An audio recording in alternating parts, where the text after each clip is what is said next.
Hello, Molweni, Sanu, Hujambo. I'm Thembekile Mrototo, and this is Unwrap Africa, where every week we focus on the latest news, trends, and successes of the African continent. Siyaqhaqha.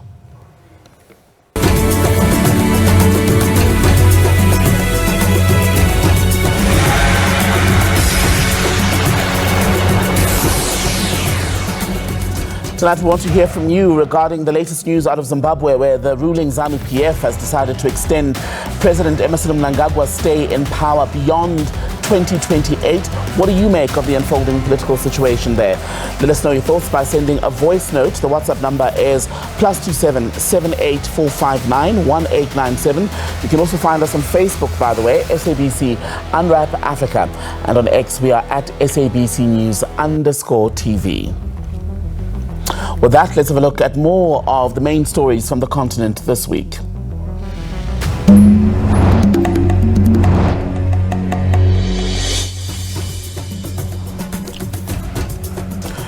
Uganda's Electoral Commission has announced the 15th of January as the final date for the country's general election. 81-year-old President Yoweri Museveni, who's been in power since 1986, is seeking re-election. Cameroon's top court has dismissed all petitions against October's presidential election, paving the way for the declaration of the final results. 10 petitions challenging the October 12th exercise were sent to the council.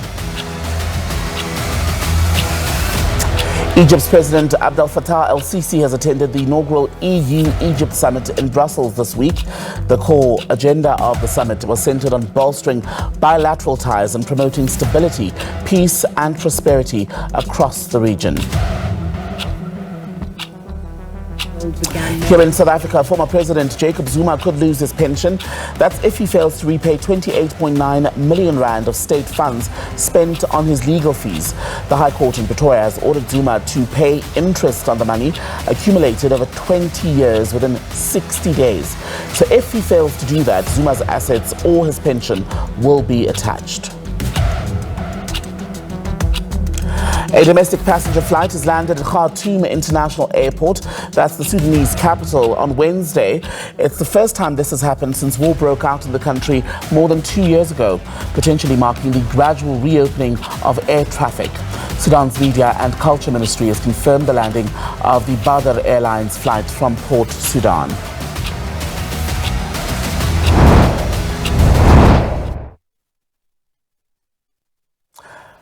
Bringing a story that is linked to our question of the day here on Unwrap Africa. It's about tension that's brewing in Zimbabwe following the country's ruling party, ZANU-PF, clearing the way for President Emmerson Mnangagwa to get a third term in office should he wish to continue. Constitutionally, the 83-year-old leader is required to leave office in 2028. That's when the two-term, or the second of two terms, would have come to an end. But ZANU-PF wants that changed to allow Mnangagwa to be eligible for a third term. The move is seen by many as both controversial and unconstitutional. And if successful, it would have a ripple effect, not only in Zimbabwe, but the region as a whole, possibly. Continue being in office until 2030. Zimbabwe's ruling ZANU-PF members at the recently concluded National People's Conference made a pronouncement expected to cause further tensions within the Liberation Party. It is resolved that his term of office as President of the Republic of Zimbabwe be extended beyond 2028 to 2030. The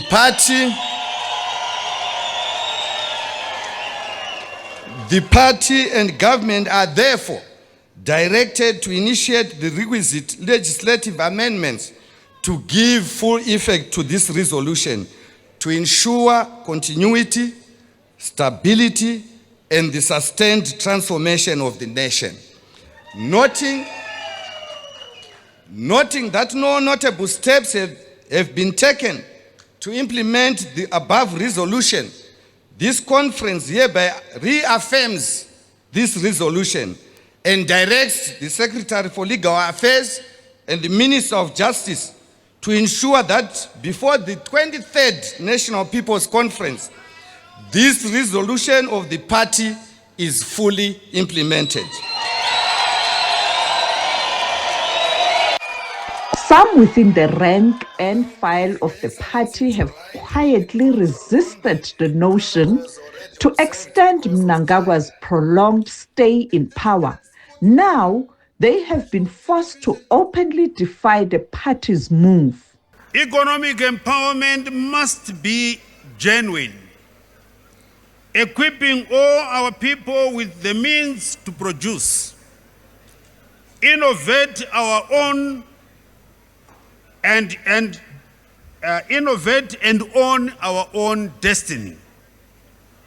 That is the essence of Vision 2030, and that is the essence of the revolutionary continuity. We must always remember that we are not the Alpha and Omega of Zimbabwe's journey.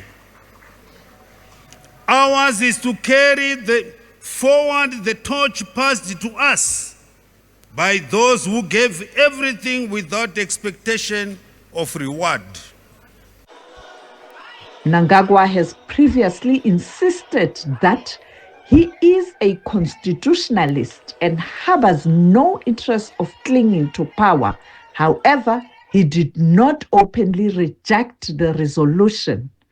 I wish to applaud the 22nd National People's Conference for engaging in discussions that were robust, candid, and factual, as well as forward-looking and inclusive.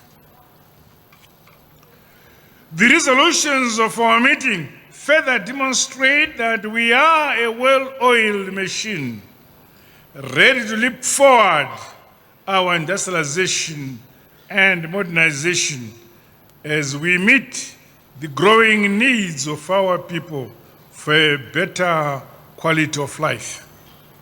The political observers believe this latest pronouncement is the clearest indication that Mnangagwa intends to rule beyond his constitutional limit and puts a dent in Chiwenga's bid to succeed Mnangagwa in 2028.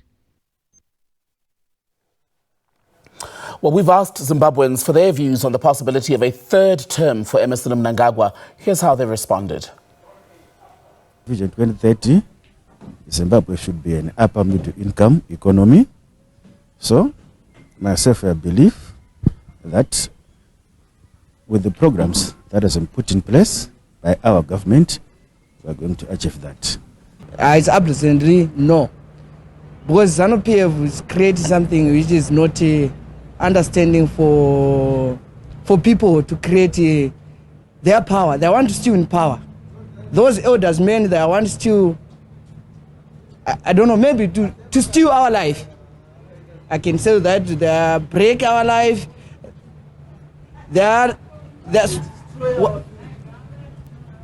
Everything that I can say that destroys Zimbabwe, that destroy us youth.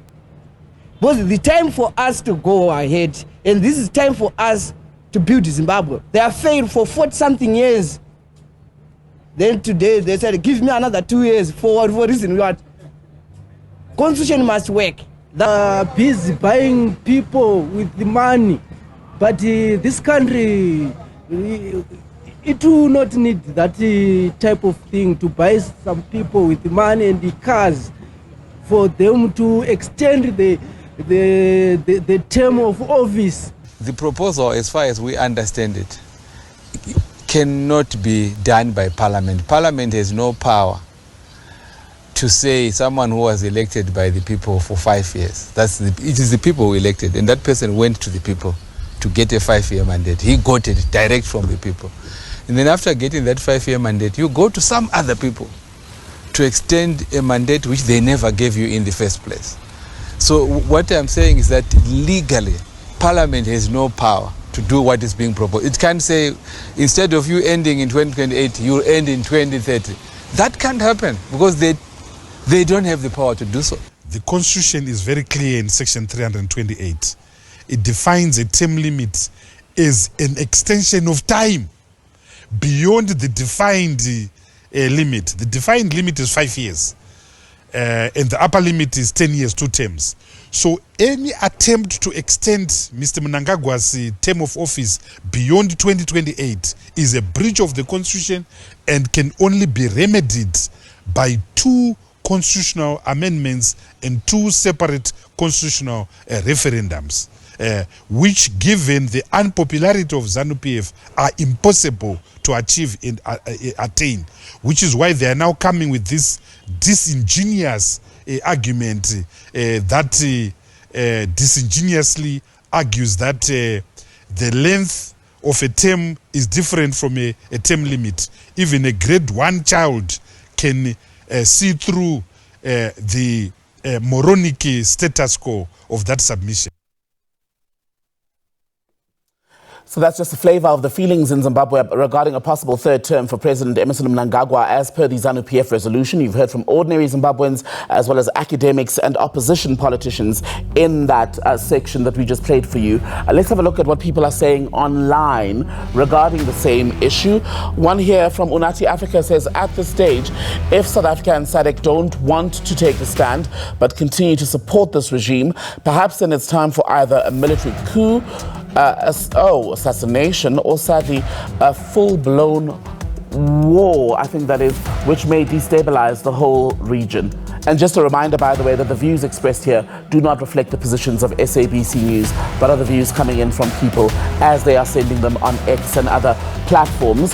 Speaking of which, there's one here that says it's just a resolution that was imposed on that party by a few powerful drunkards of the party, backed by their power-hungry leader. Already this has caused division, chaos in their cartel party. This is the most hated person ever in Zimbabwe, according to this person. He's not liked at all, referring to Emmerson Mnangagwa, the incumbent. I wish this will not come to fruition, but time will tell.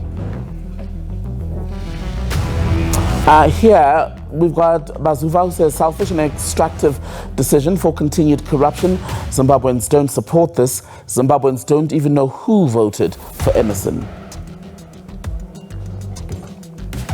Time for a quick final one from the instigator and Blue Jay. Says dictatorship, he's now clinging to power the way that Mugabe did. It is, according to Blue Jay, disgusting. And just a word of caution that we will continue to take the views expressed on this matter here on Unwrap Africa, but as ever with the caveat that it does not necessarily reflect the editorial position of SABC News. Much more still ahead for you when Unwrap Africa continues.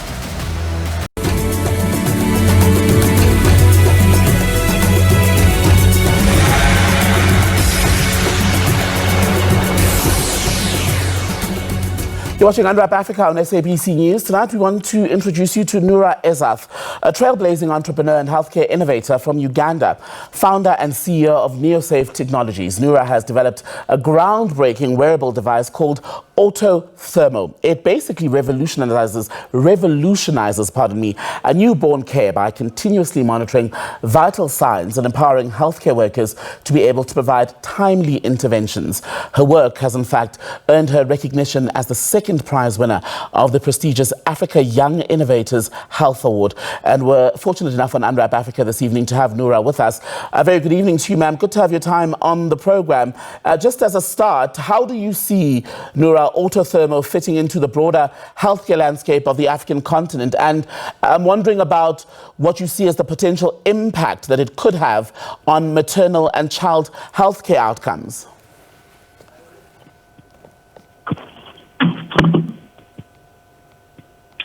Thank you. Am I audible? We're able to hear you, Nura. Please go ahead. Okay. Thank you so much for this opportunity. My name is Nura Izath from Uganda, and happy to share about the wearable device I have developed. Just briefly, I don't know if you're able to see me on the camera, but this is the device that we have developed to continuously monitor newborn vitals, such as temperature, and more or less be transmitting that to a central display screen, enabling healthcare workers to timely identify and prioritize care to sick babies. So back to the question on how how does Autothermo fit into the broader vision. So we see, as NEOSEF, we see that Autothermo fits into the broader vision of improving survival, dignity, and the quality of care for women, children, and newborns, something that aligns with the WPAH agenda. And this solution came out of the gap that I saw the need to provide an intervention that can support our healthcare providers to timely intervene and provide care to sick newborns. Mm-hmm. So what are, if there are any specific challenges, Nura, that you see in terms of being able to implement Autothermo, especially in perhaps lower resourced parts of the continent, and from what you've done so far in your country, how have you been able to overcome those where they arise? Thank you so much. So I'll talk about a couple of the challenges and how we are addressing. Being a medical device, we have actually there's a bit of regulatory clearance or regulatory approval. So it's a lengthy process, time-consuming, but how we are addressing that as NEOSEF, we engage with the regulators early enough in time, so by the time we need the regulations, we already have the approval cleared. There's also a bit of development. Locally, we are still, the country is still developing that. We don't have enough expertise to develop these solutions by our own. So what we do is we try to build the local capacity and leveraging the available materials or resources. For example, from what I have just showed in the video, this device we are using the existing patient straps that is already used in the healthcare system, which also makes it easy for the healthcare workers to integrate this into their existing current work. So that is the second aspect of how we are addressing the challenge of development. The first was regulatory, and then the other is with the supply chain difficulties. So with the supply chain, we are also working with distributors or organizations that have the already existing workflows that we can easily leverage and tap on that. And you're the winner, as I was saying right at the beginning of our conversation, of an innovation award, Young Innovators for Health Award, recently. And I'm curious to get your sense then, or your view on the role that innovation and technology can play in helping the African continent overcome what in some cases have been entirely avoidable but long-standing challenges, even in the healthcare space.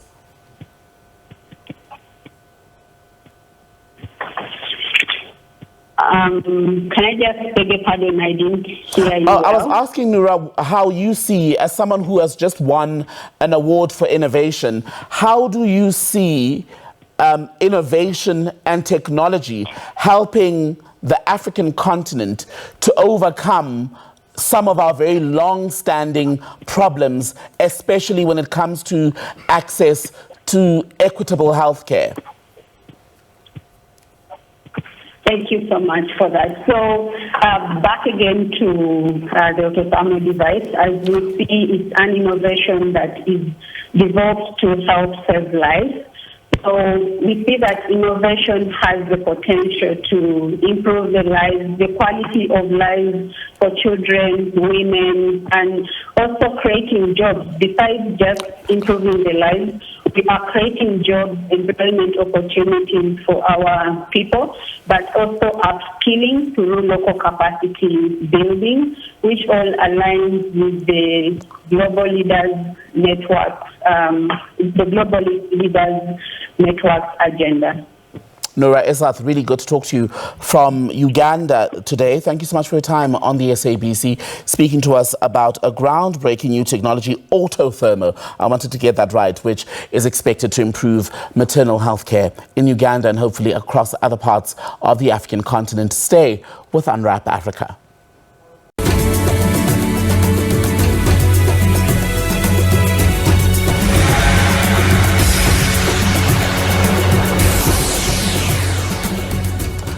Before we go, a final look at the responses to our question to you tonight. We're asking what your view is regarding ZANU-PF's decision to possibly extend Zimbabwean President Emmerson Mnangagwa's stay in office beyond 2028, so going into a third term. Here's what what some of you have been saying.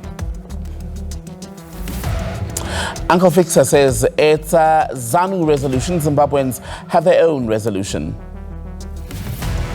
Chris Mulenga says it's a criminal cartel decision so that those criminals who are benefiting from the state-induced corruption continue to do so.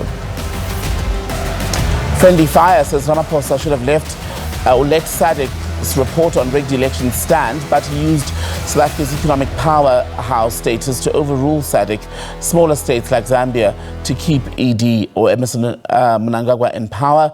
Now we are here. Yamakate says it's totally unconstitutional. Our constitution provides for a maximum of 2 limits for a sitting president. ZANU-PF is a party founded on dictatorial, hero-worshipping principles, and it's because of such that the majority of Zimbabweans are in this economic quagmire. Last one here says ED doesn't want to lead after 2028. It's the supporters who wish that he continue until 2030. Those who are opposed know where to voice their concerns. Well, tonight our producer Nonhlanhla Mthembu brings you highlights from the incredible African Women Arise conference, which was held around the issues of empowerment as well as innovation and sisterhood. Have a look.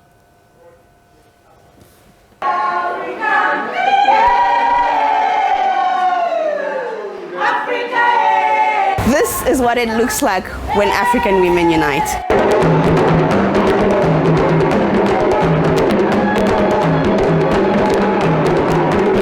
We have in our midst this year women from South Africa, from the DRC, from Kenya, from Cameroon, and from Uganda. And I think the world is not ready for us because they are not expecting us where we are now.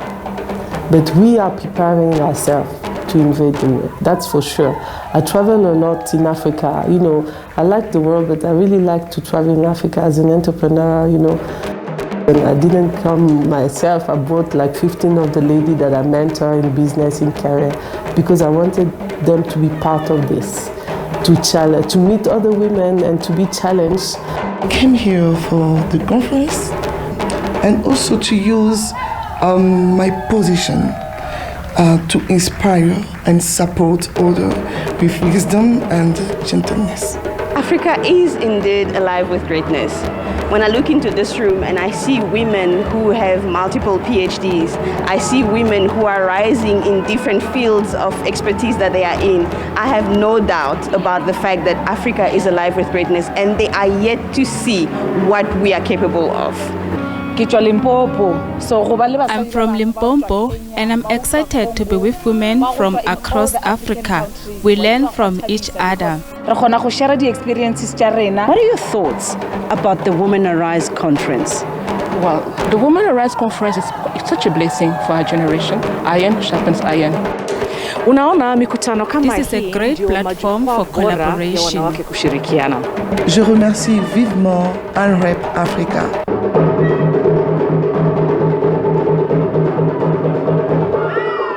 And with that, that's how we come to the end of this week's edition of Unwrap Africa. I hope you've enjoyed watching the show as much as we've enjoyed bringing it to you. Coming up next is Thulasizwe Sibelane with the G20 Focus team. We'll see you soon. Back here, 8 p.m. next week. Bye-bye.